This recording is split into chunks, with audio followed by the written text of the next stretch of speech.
मोहल्ला मौरो जे कच्चे आबादी झूंपड़ी में रहंदड़ ठिकर बिरादरी जे हिक खानदान जा पुरसरार बीमारी में 4 नौजवान माज़ूर बणियल आहिनि।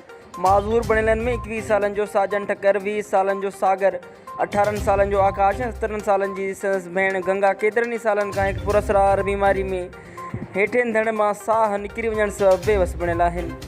माज़ूर नौजवाननि जी पोरियो कंदड़ अमड़ मुसमात मीरा बाडा टाइम्स न्यूज़ मौरो जे रिपोर्टर सिंधी अल्ताफ़ सूमर खे ॿुधायो त असां ग़रीब मिसकिन पोराइता आहियूं। सॼी उमिरि खुलियल आसमान हेठियां झूपड़ियुनि में रहूं था।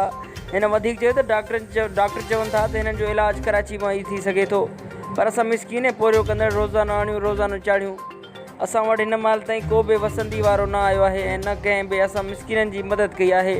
मां पंहिंजे 4 माज़ूर नौजवान लख़्त जिगरनि जो इलाजु कराए सघां। हिन वधीक चयो त मां हुकूमत समेत हर सरहदी वारनि खे हथ ॿधी अर्ज़ु थी करियां त मूं मिसकीन पोरैत अमड़ जी दर्द खे ॾिसी मुंहिंजी औलाद जो इलाजु करायो वञे। राब्ते लाइ मोबाइल फ़ोन नंबर 0308 17 19 762। सरकारी अस्पताल वञी सघूं था त तव्हांजो छा मुतालबो आहे? असांजो मुक़ाबिलो त इहो आहे हुकूमत सां असांजो इलाजु कराए वञे।